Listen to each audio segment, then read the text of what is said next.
되셨습니까? 네, 반갑습니다.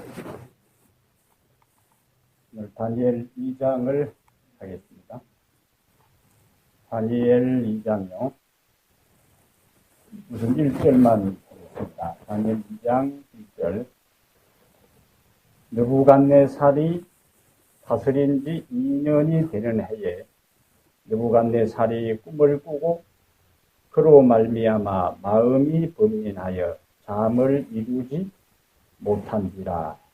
아멘. 여러분, 다니엘 2장을 생각하면은 제일 먼저 무엇이 떠올라요? 우상이 떠오르고. 원래는 다니엘 2장을 생각하면은 우상이 떠오르면서 마지막에 돌나라가 형성될 때까지가 떠올라야만.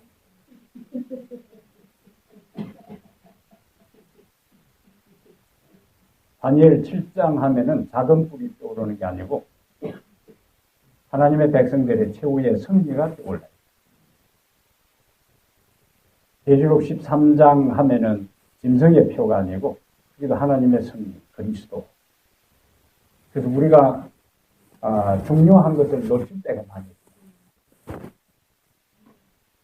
무엇을 우리가 중요하게 깨달아야 되는가 하는 것들을 우리가 생각할 필요가 있어요. 다니엘 2장 그 신상에 대한 이야기를 하기 전에 서론적으로 나오는데도 상당히 중요한 교훈들이 많이 있습니다.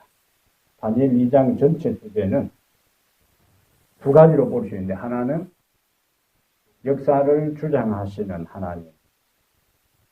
그것이 첫 번째 주제, 역사를 주장하시는 하나님.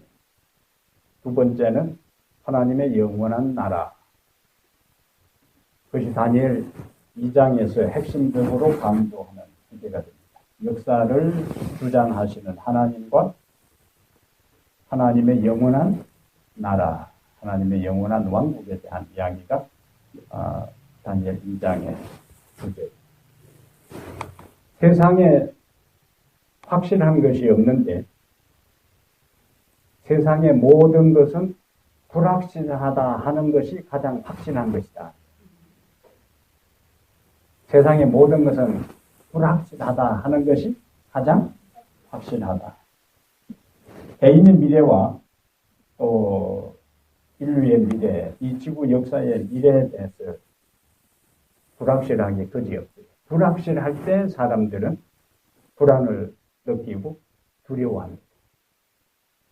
내 자신의 미래가 어떻게 될 것인가? 이 역사가 어떻게 될 것인가? 그에 대한 분명한 이해와 확신이 없을 때에 사람들은 두려워해요. 그러다 보니까 사람들은 미래에 대해 알기를 원합니다. 옛날에 점쟁이들이 성행했다 하더라도 요즘에는 그 점쟁이들이 다 없어져야 맞는데, 첨단 과학 시대에 컴퓨터 안으로 점쟁이들이 들어와가지고 컴퓨터 안에 점치는 곳이 얼마나 많은지, 옥체를 내면은 이제 카드 끊어서 내면은 다 거기서 개인의 미래에 대한 것들 알려줍니다. 얼마나 모순돼요. 그래서 과학이 발달하면은 미신적인 요소가 없어질 것처럼 보여도 과학이 아무리 발달한다 할지라도 미신적인 요소는 절대로 없어지지 않습니다. 왜냐하면 과학이 해결해주지 못하는 영역이기 때문에. 인간의 미래에 대해서는 과학이 추측은 할 수 있지만은 해답을 줄 수가 없잖아요. 한국에 한 10년에 한 번씩 한국에 있는 그리스도인들을 상대로 그 통계 조사를 하는 것이 있는데, 그 질문 가운데 당신의 생애에 어떤 자신 스스로 해결할 수 없는 힘든 일이 있을 때에 정당히를 찾아간 적은 있느냐 하는 그 질문 항목에 40~50%의 그리스도인들,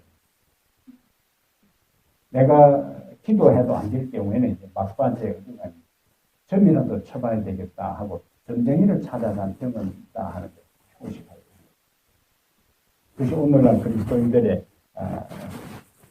좀 인정하기 힘든 그런 모습들이죠. 그러한 기본적인 데서 깔려 있는 게 뭐라고요? 인간의 미래에 대한, 가정의 미래에 대한, 또 자손의 미래에 대한, 사업의 미래에 대한 이러한 것들을 알고 싶어 하는 것이 인간의 마음에 다 깔려 있다 하는 것. 이제 다니엘 2장에서는 주로 세계 4대 열강, 4대 열강들의 흥망성쇠에 대한 정치적인 변화가 다니엘 2장에서 나타나고 있습니다. 그러니까 제일 먼저 등장하는 어느 나라부터?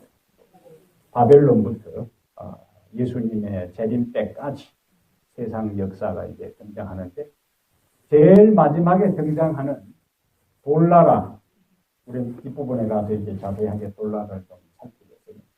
돌나라, 하나님의 나라, 영원한 하나님의 나라가 등장하기 전까지 그 앞에 등장했던 나라들은 다 바벨론이 등장했다가 역사 무대로 사라지고, 페르시아가 등장했다가 망하고, 또 그리스가 등장했다가 사라지고, 로마도 영원히 망하지 않을 것 같은 로마도 또 사라지고. 그래서 다니엘 2장에서 강조하는 또 하나의 측면은 세상 나라는 영원하지 않다. 그래서 지금 부상하는 중국, 또 패권을 놓치지 않으려고 하는 미국, 이 나라도 영원하지 않고, 개인도 영원하지 않고, 나라도 영원하지 않고, 어떤 조직체도 영원하지 않습니다. 그래서 오늘 두 가지 주제를 이야기한다 그랬어요. 하나는 역사를 주장하시는 하나님과, 그 다음에 하나님의 영원한 나라. 하나님의 나라만이 영원하다 하는 것. 그래서 다니엘 2장을 우리가 떠올 때는 앞으로 금신상, 그 다음에 또 금머리, 은사슴 이런 것이 떠오르는 게 아니라 세상 열국과 왕국은 다 사라져도 하나님의 나라는 이 땅에서 영원할 것이다. 그것이 이제 떠올라야 돼요. 그래서 강조점, 성경이 강조하려고 하는 핵심적인 것이 이제 딱 머릿속에 정리되어 있어요. 그래서 다니엘 2장은 또 뭐라고 우리가 이해를 하냐면은 미리 쓴 세계 역사라. 미리 쓴 세계 역사.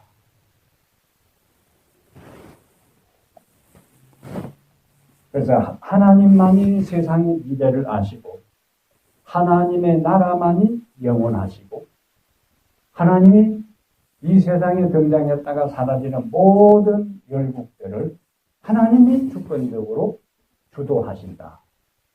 하나님. 그러면 세계 역사를 주도하시는 하나님은 각 시대의 최강의 나라를 다스리고 지배하실 뿐만 아니라 각 시대를 살아가는 개인들의 삶에도 여전히 간섭하시고 관여하시고 섭리하신다. 이 하나님 주권자다. 이 하나님 주권, 하나님의 모든 것을 다스리시고 지배하신다는 것을 우리가 확신하게 될 때에 내 개인의 삶에 어떤 문제가 있고, 내 가정에 어떤 문제가 있고, 우리 교회에 어떤 문제가 있고, 국가적인 차원의 어떤 문제가 있어도 그 모든 배후에, 그 현상 너머에 누가 계신다고? 하나님이 모든 것을 다스리고 계신다는 것을 인식하는 것은 굉장히 중요한 요소입니다. 그리스도인의 삶에서 굉장히 핵심적인 요소입니다. 그래서 하나님이 미래를 아시고, 하나님이 다스리시고, 하나님의 나라만이 영원하시다. 그 이제 다니엘 2장 전체에서 그 핵심적인 진리를 이제 보여줘요. 1장에서 우리가 살핀 게 뭐였냐면은 유대 나라가 바벨론에 의해서 망하고 유대 사람들이 바벨론의 포로를 잡혀요. 그러면 이제 우리가 어떤 질문을 하게 돼요? 유대 나라가 망하고 유다 나라 사람들이 그냥 그 나라에서 망한 것이 아니고 바벨론으로 포로를 잡혀요. 그게 어떤 질문을 하는지, 그걸 한 그 사실을 접하면서 어떤 질문을 하는지 좋을까요? 유다 나라 사람들이 바벨론으로 포로로 잡혀간 이유와 목적이 무엇일까? 이 질문을 드려요. 그러면 더 거슬러 올라갔어요. 이스라엘, 이 아브라함의 후손들이 애굽에 데려갔다. 그럼 거기도 똑같이 질문을 던져요. 아브라함의 후손들이 애굽에 살게 하신 하나님의 의도와 목적이 어디에 있을까? 어떤 목적이 있을까? 우선 아브라함의 후손들이 애굽에 가서 살게 하신 하나님의 의도, 하나님이 목적하신 바가 뭘까? 항상 양면으로 생각해요. 이스라엘 백성들과 애굽 사람들. 왜냐하면 하나님은 이스라엘 사람들만을 위한 하나님이 아니에요. 이스라엘 백성들이 범했던 실수가 뭐냐면은 여호와 하나님을 이스라엘의 하나님으로 가두어 놓은 거예요. 왜냐하면 그것이 고대 근동 지역에 거주하는 사람들의 기본적인 신관이었어요. 그 부족신이 대부분. 그리고 그 부족신은 그 부족을 넘어서면은 힘을 못 써요. 그 영역 안에 그 부족들을 상대로 대장 노릇하고 복을 주기도 하고 벌을 주기도 하지. 다른 나라에 가서는 전혀 힘을 못 쓰는 신이 고대 근동 지역의 신관, 신에 대한 이해와 개념이에요. 그 주변 사람들의 영향으로 이스라엘 사람들까지도 여호와라는 신을 자기들만이 독점하려고 했어. 게다가 그들이 애굽에서 처음에는 잘 편안하게 살다가 나중에 모세를 알지 못하는 패왕이 등장할 때는 그 생각이 더 굳어졌어요. 여호와 하나님도 어디 와서 애굽에 우리가 온 다음에는 여호와 하나님도 힘을 못 쓰는 하나님으로 생각합니다. 그리고 그들이 지금 애굽에 살고 있으니까 애굽 사람들이 섬기는 신이 그들이 강하게 그들을 완전히 억압하고 그들이 지금까지 조상 대대로 섬겨왔던 신은 그냥 나라가 지역이 다르니까 힘도 못 쓰고 우리는 그 신이 힘을 못 쓰니까 우리까지도 이렇게 억압을 당한다고 생각해요. 하나님께서 이스라엘 백성들을 애굽에 살게 한 첫 번째 이유는 여호와 하나님의 통치 영역과 능력은 한 지역에 국한된 것이 아니고 어디에서나 여호와 하나님의 능력은 역사한다는 것을 그들에게 깨우치기 위한 것이고 그 다음에 그러한 것을 이스라엘 백성들이 잘 깨달을 때에 애굽 사람들에게는 그들이 섬기는 신보다 이스라엘 백성, 그들이 억압하고 박해하는 그들이 섬기는 여호와 하나님이 참신이라 하는 것을 깨우쳐서 그들까지도 이스라엘도 구원하고 그들까지도 구원하기를 원하는 것이 하나님의 심정이었다. 그러면 바벨론도 막 같은 원리로 이스라엘 백성들을 이제 유다 백성을 바벨론을 포로를 잡혀가겠어요. 포로를 잡혀간 이유는 그들이 반복해서 범죄했어요. 그래서 북방 이스라엘도 망하고 남방 유다도 망하고. 근데 북방 이스라엘은 역사 무대로 사라졌어요. 근데 남방 유다는 역사 무대로 사라지지 않게 하고 그들을 또 어디로 데려? 바벨론으로 데리고 갔어요. 그럼 왜 북방 이스라엘은 없어져 버리고 열 지파는 역사 무대로 사라져 버리고 남방 유다 두 지파는 존재하게 하고 그 다음에 바벨론으로 데려갔을까? 왜 그와 같은 차이가 생겼을까요? 하나님의 계획이 있어요. 어떤 계획이 있어요? 다윗과 맺은 다윗 언약이죠. 아브라함의 언약이 다윗으로 다윗과 맺은 언약이 네 후손 가운데에서 인류를 구원할 메시아가 올 것이라는 하나님의 약속이 있기 때문에 그들마저도 역사 무대로 사라져버리면 안 돼. 그래서 북방 이스라엘은 한 왕도 하나님을 섬기는 왕이 없습니다. 완전히 배도했고 그래도 남방 유다는 우리가 성경에서 읽는 대로 중간중간에 계속 선한 왕이 등장해서 하나님을 섬기는 사람들입니다. 하나님은 하나님과 유다 백성 사이에 맺은 그 언약에 기초해서 당신의 입장에서 해야 할 일들을 하는데 그냥 이 나라에 놔둬가지고는 안 되니까 바벨론을 데려가서 훈련을 시킵니다. 그러면 애굽에 이스라엘 백성들이 갔을 때에 하나님의 그들에 대한 목적이 애굽 사람들도 뭐 하기 위한, 구원하기 위한 목적이 있던 것처럼 바벨론 사람들도 유다 사람들을 통해서 여호와 하나님 섬기는 것을 배우게 해서 그들에게도 참 하나님을 가르치기 위한 의도가 하나님의 목적이었다. 왜냐하면 바벨론이 등장하기 전에는 사단의 본부가 애굽이었어요. 온갖 잡다한 우상들을 섬기는 곳이 애굽이었는데 이제는 바벨론을 사단이 아직도 담았어요. 그 주된 나라 이스라엘 백성들을 공격하고 하나님을 섬기는 참 지식을 역사 무대에서 완전히 말살시켜 버리려고 하는 것이 사단의 전략이었어요. 그래서 지난번에 이 세상에는 두 도시가 있는데 하나는 바벨론이고 하나는 예루살렘입니다. 그래서 두 도시 중에서 이사야 14장에서 바벨론 왕에 대한 이야기를 하다가 이사야 14장 12절부터 14절에 사단의 이야기가 나와요. 그러니까 결국에 바벨론은 사단의 본부였다. 두 도시 이야기 가운데 이제 그곳에 그 핵심부에 하나님의 백성들을 진출시키고 그 다음에 권력의 중심부에 주변의 환경에 물들지 않고 어떤 불리한 여건 속에서 승리를 위해 바로선 다니엘과 세 친구들은 권력의 핵심부가 가장 영적인 강력한 영향을 미칠 수 있는 그 권력의 중심부여까지 하나님께서 그들을 보낸 거예요. 그것이 하나님의 큰 그림이었다. 하나님. 그리고 우리가 성경을 읽을 때에 한 개인 그 한 사건이 아니라 전체적인 그림 속에서 다니엘과 세 친구들이 왕궁 안에까지 들어갈 수 있었던 것은 하나님의 의도가 왕에게까지 여호와 하나님 그들의 삶을 통해 하나님의 살아계심을 드러내는데 우리가 이제 살펴볼 다니엘 2장에도 결국에 인간의 한계 상황 속에서 여호와 하나님을 섬기는 자를 통해 살아계신 하나님의 능력 지혜가 등장하는 것을 우리가 확인할 수 있습니다. 자, 1절에 느부갓네살이 다스린 지 2년이 되는 해에 느부갓네살이 꿈을 꾸고 그로 말미암아 마음이 불편하여 잠을 이루지 못한지라.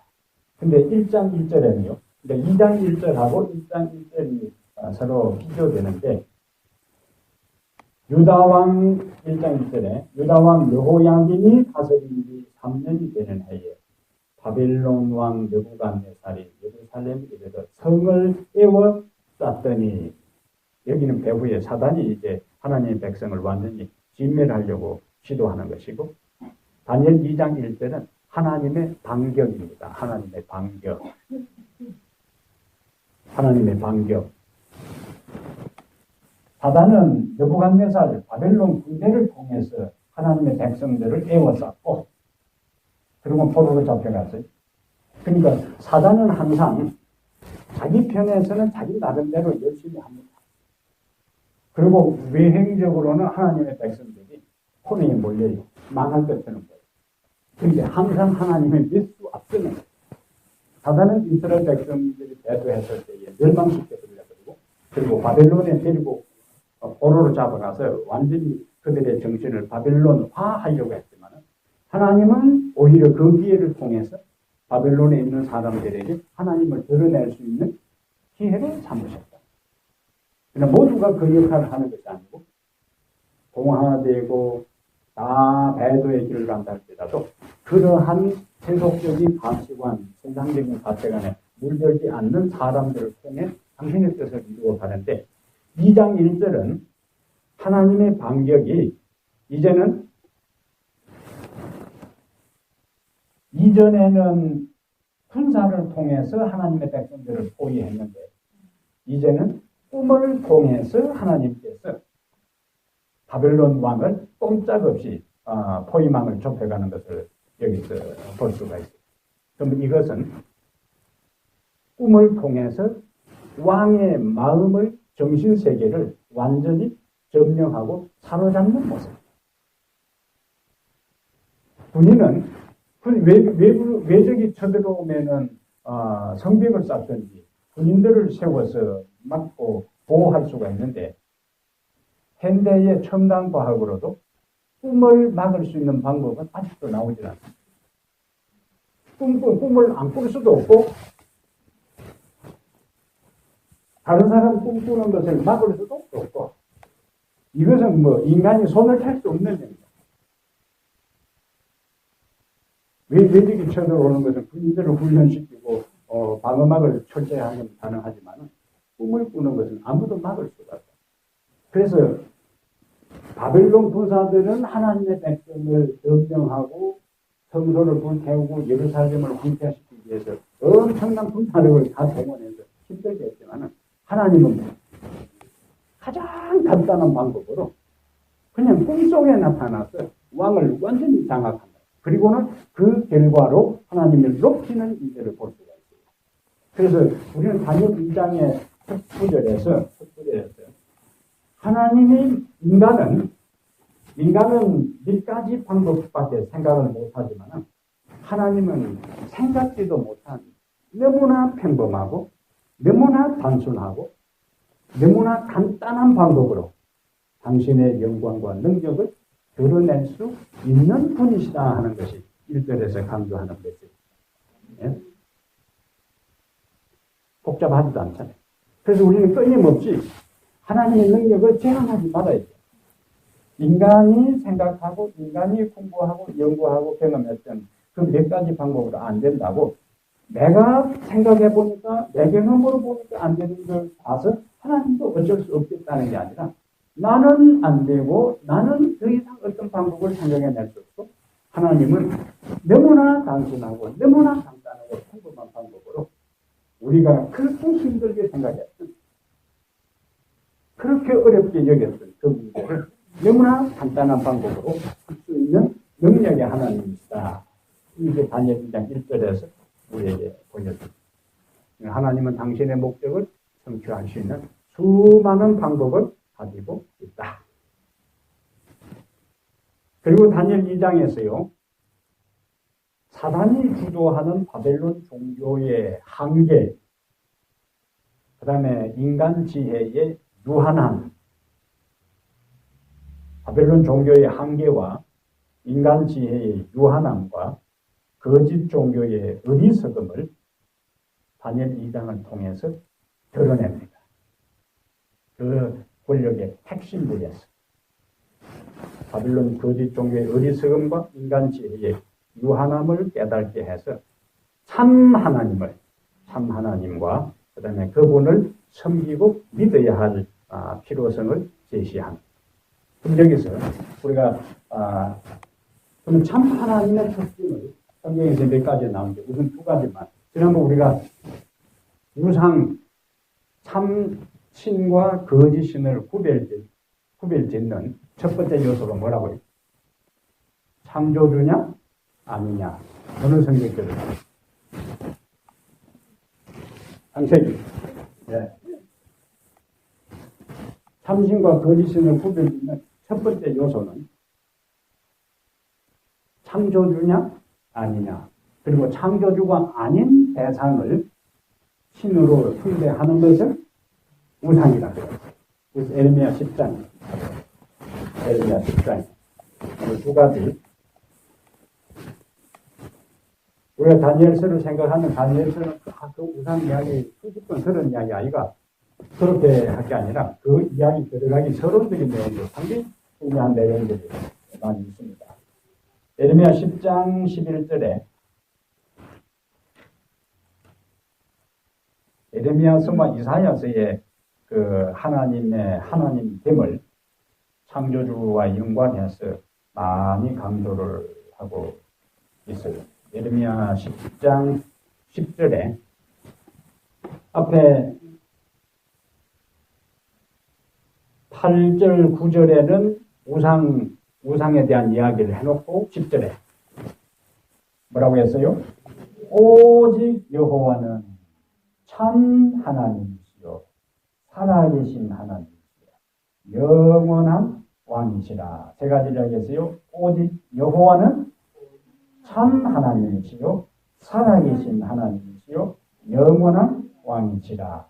그래놓고 11절에 너희는 이같이 그들에게 이르기를 천지를 짓지 아니한 신들은 땅 위에서 이 하늘 아래에서 망하리라. 그러면서 12절에 여호와께서 그 권능으로 땅을 지으셨고 그의 지혜로 세계를 세우셨고 그의 명철로 하늘을 되셨으며 하면서 이제 하나님의 창조에 대한 이야기를 하고 있습니다. 그래서 창조주가 아닌 모든 것은 거짓이요 창조의 신만이 참신이다. 이 성격들은 굉장히 중요한 성격들. 그러니까 우리가 신과 거짓을 구분하는 것은 창조주냐 아니냐 하는 그 단계에서 그것을 뒷받침할 수 있는 것까지 성경절까지 딱 생각을 하고 있어요. 두 번째, 다른 모든 잡다한 신과 구분 짓는 두 번째 하나님의 특징은 이사야 46장에 이사야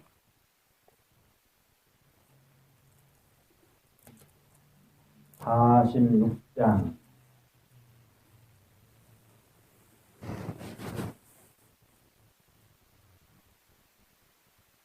9절 10절 보면요. 이사야 46장 9절 10절 너희는 옛적 일을 기억하라. 나는 하나님이라. 나 외에 다른 이가 없느니라. 나는 하나님이라. 나 같은 이가 없느니라. 아까 그 구조하고 똑같아요. 그래놓고 이제 뒷받침하는 거예요. 10절에서. 왜 하나님 외에 다른 이가 없다고 할 수 있는가? 10절에 내가 시초부터 종말을 알리며 아직 이루지 아니한 일을 옛적부터 보이고 이르기를 나의 뜻이 설 것이니 내가 나의 모든 기뻐하는 것을 이루리라 하였노라. 여기 보니까 시초부터 종말을 알리며 아직 이루지 아니한 일을 옛적부터 보이고 참 하나님의 두 번째 특징은 미래를 예견하고 미래를 알 수 있는 능력이 참신이다. 장래 일을 정확하게 예언할 수 있는 능력을 가진 분만이 참신이라. 그래서 과학이 아무리 두 가지 특징에서 하나는 창조성, 하나는 미래 예언성.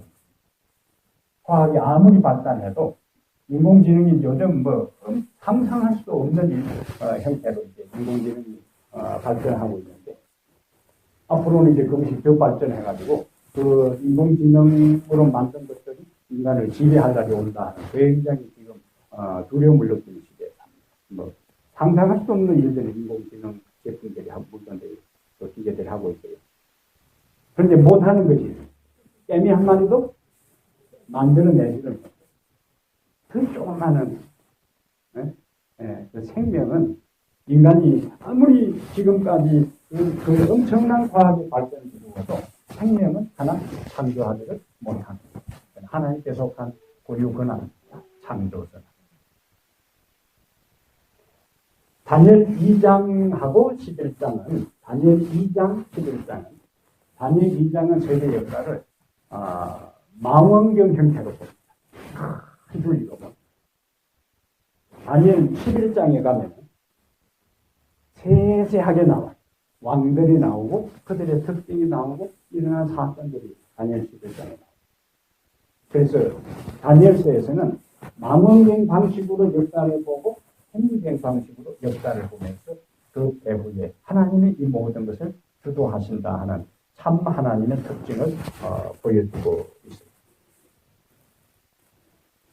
다니엘 2장에서 아까 바벨론 종교의 한계, 바벨론 종교의 어리석음, 그 다음에 바벨적이 꿈을 꾼 다음에 2절 보면은 다니엘 2장 2절에 보면은 그 구절이 우리에게 보여주는 의미를 우리가 한번 생각해 보면 좋겠어요. 2절에 왕이 그의 꿈을 자기에게 알려주도록 박수와 술객과 점장이와 갈대아 술사를 부르라 말하며 그들이 들어와서 왕의 앞에 선지라. 그러면서 꿈을 꾸고 그 꿈을 알고자 하여 마음이 불편하도다. 4절에 뭐라고 이야기합니까? 갈대 술사들이 아람말로 왕에게 말하되 왕이여 만수무강하옵소서. 왕께서 그 꿈을 종들에게 이르시면 우리가 해석하여 드리겠나이다. 왕은 지금 뭘 요구하는 거예요?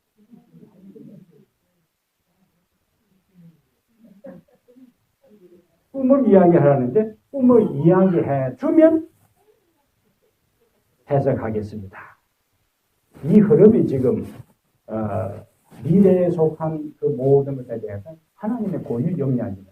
자기들 스스로 지금 한계가 좀 드러난 이걸 통해서 당대 최고의 나라, 최고의 지성인들, 최고의 똑똑한 사람들이 다 모여 있어도 지금 굉장한 난처한 지경에 빠집니다. 5절에 왕이 갈대인들에게 대답하기를 내가 명령을 내렸나니 내가 명령을 내렸나니 이게 이제 전제 군주들이 하는 행동. 그냥 명령하면 다 해야 돼. 사장 내가 뭔 꿈을 꾸었는지 알아내라고 명령을 내렸으면 그렇게 해야 되는 거예요. 그래서 느부갓네살 왕도 고대에 전제 군주라 하는 것이 그런 명령을 내렸나니 만일 꿈과 그 해석을 내게 하지 아니하면 너희 몸을 쪼갤 것이며 이거는 우리나라 역사에서 너무 처참하겠다. 네? 그 다음에 너희의 집을 거름더미로 만들 것이요 폐가 망신시킨다. 팔쪽을 멸하겠다. 너희가 만일 꿈과 그 해석을 보이면 너희가 선물과 상과 큰 영광을 내게서 얻으리라. 그런즉 꿈과 그 해석을 내게 보이려 하니 방금과 채직이 같이 나가다. 5절 6절은 이러지도 못하고 죽는 거예요.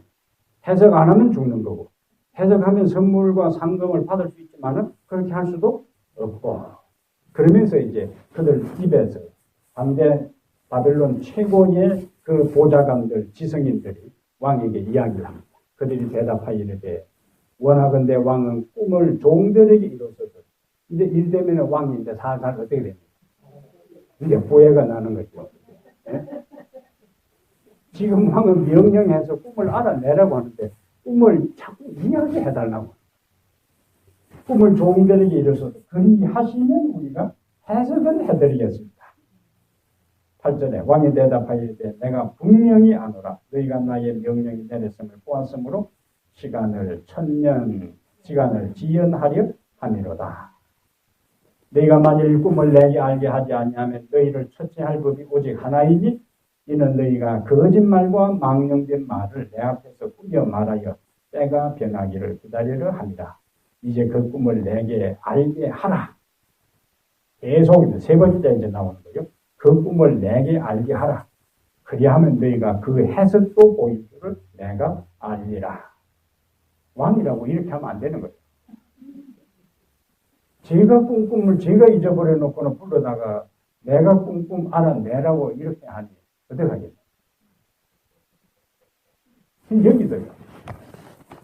진짜 생생하고 중요한 꿈은 꿈이라도 남아있습니다. 어렴풋이라도 남아있는데 왕이 생각할 때에 분명히 엄청난 꿈을 꾸기는 꿨는데 아무리 생각해도 생각이 나죠. 여기도 하나님의 섭리가 있는 거예요. 그걸 통해서 완전히 망각하게 한다. 바벨론의 최고의 신모들과 보좌관들을 다 동원해서 그렇게 할 때 비로소 마지막에 그들이 뭐예요? 이 왕 자신도 바벨론의 모든 사람들도 결국에 이것은 우리가 할 수 없는 것이나 자기들 입으로 이제 고백하게 만드는 거예요. 그게 이제 10절.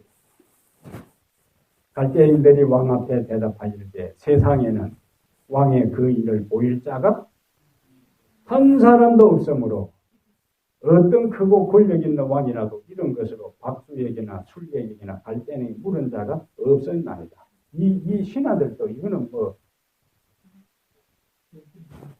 얼마나 지금 답답한 거예요. 그러니까 이제 그들이 할 수 있는 마지막 말을 하는 거예요. 어떤 세상의 왕도 그렇게 지금까지 당신이 우리에게 이야기한 것처럼 그렇게 한 왕이 없었다. 그러면 이제 11절에 뭐라고 이야기해요?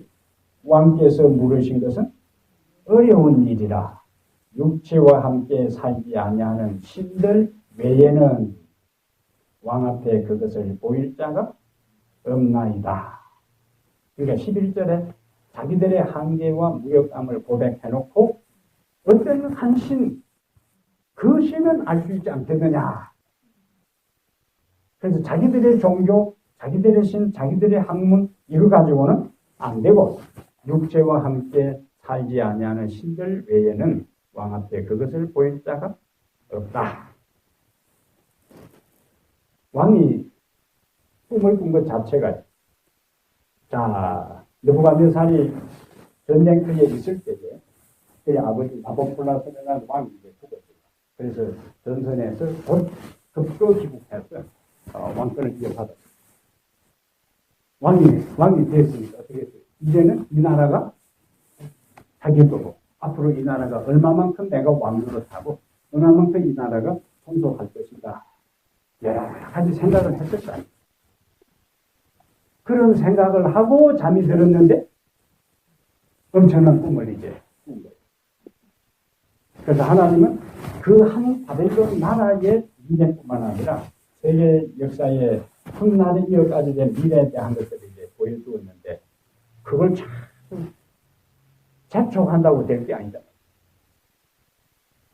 그래서 왕도 이 상을 통해서 자기들이 자기가 지금까지 그 부하들, 참모들을 데리고 그들이 다 할 줄 알았는데 안 되는 것이 있구나. 그 다음에 바벨론이 그 다른 나라를 다 지배할 때 우리가 섬기는 마르둑신, 별신이 최고고 우리가 위기에 처하면 그 신이 도와줄 줄 알았는데 지금 뭐 자기가 이런 풍기에 몰리고 그 꿈을 생각할 때는 거기에 있는 제사장들이나 박사들이 아무도 그것을 하지를 못하는 거예요. 자, 이러니까 12절에 왕이 이로 말미암아 진노하고 통곤하여 이 왕의 분노가 어떤 상황인가 하는 것이 여기에 이제 나타납니다. 통곤하고 진노하고 통곤하여 바벨론의 모든 지혜자들을 다 죽이라 명령하니라.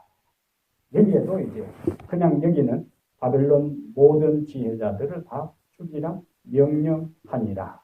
항상 하나님께서 사단과 대결을 벌여나갈 때에 막상 막하 상황으로 우선은 진행돼요. 바벨론 왕이 지혜자들을 다 죽이라 했을 때에 왕은 그냥 분노해서 이 머저리 같은 놈들하고 다 죽이려고 시도했는데 그 배후에 누가 있는가? 그 배후에 누가 있는가? 사단이 있는 거예요. 사단이 노리는 것은 뭐예요? 다니엘과 세 친구들까지도 죽이려고 합니다. 근데 이 현장에는 다니엘과 세 친구들이 없어요. 그럼 분명히 다니엘도 또 같이 박사 공부를 다 마쳤는데 다니엘과 세 친구들은 여기에 등장하지 왜 안 했을까? 여기도 성경 읽을 질문이 던져요. 성경은 침묵을 지키지만 다니엘은 이제 막 박사학위 받습니다. 다니엘과 친구들. 그 여기는 최고로 날고 기고하는 베테랑 참모들이 동원됐으니까 왕의 이 소집 명령에 따라서 아마 그 박사들을 책임지고 있는 사람이 너는 이제 아직 잘 모르니까 오지 마라 하고 왜냐하면 왕이 호출했을 때에 잘 하게 되면 그 상급이 자기들에게 돌아오는 겁니다. 뭔가 어떤 견제하는 그런 것에 대해서 너는 오지 말라고 했어요. 사단은 그 왕궁 안에 이제 왕의 신임을 받고 하나님 편에 서서 왕에게 영향력을 행사하기 시작하는 다니엘과 세 친구들을 제거하기 위한 그 목적으로 왕의 분노가 극에 달하겠다. 이게 선과 악의 싸움입니다. 그 성경에 일어나는 한 단순한 사건 너머에 배후에 사단의 역사가 있다. 마찬가지로 애굽에서 모세를 죽이기 위해서 사단이 모세가 등장해서 모세가 위대한 인물이고 애굽의 그 이스라엘 백성들을 구원할 수 있는 그런 상황이 되니까 그들의 씨를 말려버리기 위해서 남자아이들을 다 말경에 던져 죽이려 합니다. 헤로드 왕은 유대인의 왕으로 나신 지가 어디 계시죠? 우리가 동방에서 그의 배를 보고 왔노라는 그 동방박사들 이야기 듣고 2살 아래의 아이들을 다 죽이게 돼요. 헤롯은 어떤 마음으로 했어요? 자기의 왕위를 넘나보는 그 씨를 말리려고 했어요. 왜냐하면 헤롯은 유대인이 아니거든요. 헤롯은 에돔 족속입니다. 그러니까 자기 정통성에 대해서 항상 컴플렉스가 있었어요. 이 헤롯은 어릴 때에 로마에서 자랐어요. 아주 총명하고 똘똘해가지고는 왕자들하고 잘 어울립니다. 그리고는 성장했어요. 그러니까 로마 황제가 총독을 파견하고 이제 나라를 네 부분으로 또 분봉왕으로 다스리게 할 때에 어린 시절에 자기 그 왕궁에서 자란 이 헤롯을 신임하고 그곳에 보냈어요. 그 유대 나라 사람들 입장에서는 이 사람은 유대인이 아니기 때문에 에돔 족속인데 와서 왕노릇을 하니까 상당히 잘 따르지 않는 상황. 그런데 뜬금없이 유대인의 왕으로 나신 이가 어디 계시냐 할 때에 헤롯은 굉장한 위기의식을 느낍니다. 그는 자기 왕위를 보존하기 위한 목적으로 2살 아래의 아들들을 다 죽이려고 했는데 실제로는 그 배후에 사단이 있다. 그 사건은 에스더에서도 마찬가지다. 하만이 모르드게를 미워해서 모르드게가 속해 있는 유대인들을 한나를 정해서 몰살시켜버리려고 하는 칙령을 발휘한 것도 배후에 그 페르시아에 남아있는 그들이 다시 예루살렘으로 돌아와서 이스라엘 공동체를 회복하고 그 다음에 여호와 하나님께로 돌아오면 그 구성 가운데 예수 그리스도 나면 사단이 있을 자리가 없기 때문에 그런 걸 통해서 제거하려고 합니다. 그래서 우리가 영적인 면에서 매일매일 다른 분들과 깨달음을 가지고 살지 아니하면은 내가 하는 행동과 삶을 통해서 사단의 통로, 사단의 도구가 될 수 있다는 거예요. 나는 전혀 뭐 하지 못하는 사이에, 의식하지 못하는 사이에, 깨달지도 못하는 사이에 나는 사단의 일을 도울 수가 있어요. 그래서 내가 하나님의 영에 의해서 항상 감화를 받고 말씀의 인도를 따라서 빛을 따라 살아가게 될 때는 나도 모르는 사이에 하나님은 나를 통해서 당신의 영광과 신의 사업을 하는 통로로 우리를 사용하는 겁니다. 그것이 선하게 드러나지 않으면 배후에서 이루어지는 거죠. 그러므로 다니엘서를 우리가 평범한 스토리 가운데서도 그 배후에 전개되는 영적인 그 이야기들을 우리가 안목을 가지고 찾아내면서 다니엘서는 다니엘서 2600년 전에 한 스토리, 한 이야기가 아니라 오늘을 살아가는 내 삶의 현장에서 내가 어떻게 처신하느냐 하는 것은 내 배후에 누구의 영향력과 감화에 의해서 내가 사느냐가 결정이 되는 것이고 그 결과에 따라서 사단의 일을 하는 통로가 될 수가 있고 하나님의 사업에 통로도 사용될 수 있다는 것을 우리가 여기서 확인할 수가 있습니다. 하나님께서만이 미래를 아실 수 있다 하는 것들이 여기서 이제 나오죠. 왕의 명령이 내리네 13절에 지혜자들은 죽게 되었고 다니엘과 그의 친구들도 죽이려고 찾았더라. 그런데 우리가 마지막 생각할 것은 하나님의 다니엘과 새 친구들도 지금 어떤 상황에 처해 죽게 된 거예요. 근데 하나님은 항상 전한 이복의 하나님. 선수는 항상 처음부터 다니엘 그러면 성경이 재미가 없어. 그냥 다니엘과 새 친구들까지도 같이 박사들하고 있는데 왕이 내가 꿈을 꾸었는데 잊어버렸다. 누구 아무도 없느냐 할 때 다니엘이 쪼르르 나가지고 그 꿈은 이랬습니다 하면 얼마나 싱거워요. 네? 상황이 이렇게 이제는 지금 오늘 제 마지막 부분에 있어서 다니엘과 새 친구들까지도 이제 어떻게 돼요? 죽게 됩니다. 그러나 하나님은 반전의 하나님. 죽게 된 그 상황이 오히려 다니엘이 바벨론 왕궁에서 왕의 일장에서 면접 시험에서 우수한 성적으로 왕이 판단해도 다른 일반 왕궁 바벨론 왕립 대학 졸업생보다 10배는 탁월한 그 다니엘을 왕이 생각하고 있는 입장에 이제 결정적으로 죽음의 자리에 위기에 처했는데 다니엘이 그 꿈을 딱 이야기하고 해석까지 했을 때에 그 다니엘과 세 친구들에 대한 왕의 신뢰는 확실해진다. 그래서 우리가 이제 마지막 생각할 것은 내 인생의 어떤 상황이 전혀 내가 의도하지 않은, 내가 아무 잘못도 없는데 때로는 다른 사람들의 어떤 것에 휩쓸려가지고 내 상황이 곤란해질 때도 있어요. 그리고 어쩔 수 없는 상황에 처할 때, 아하, 뭘 생각하죠? 내가 이만큼 풍기에 몰린 것만큼 하나님은 더 이 상황을 이용해서 더 높게 오르게 할 것이고 더 멋지게 내 인생이 펼쳐지도록 하나님께서 내 상황을 만들어 주실 것이라 하는 그 현재의 답답한 상황, 현재의 풀리지 않는 상황에서 그것으로 내 상황을 받아들일 때 우리의 마음은 훨씬 더 여유를 가지고 상황을 이해하고 해석하고 받아들일 수 있습니다. 하나님은 반전의 하나님. 그래서 지금 오늘 저녁까지는 다니엘과 세 친구들까지도 지금 거의 죽게 되었다. 그러나 하나님은 그걸 통해서 다시 하나님을 영광을 드러내게 되고 그 하나님 편에 선 사람들에게 축복이 되는 일을 인도하신다.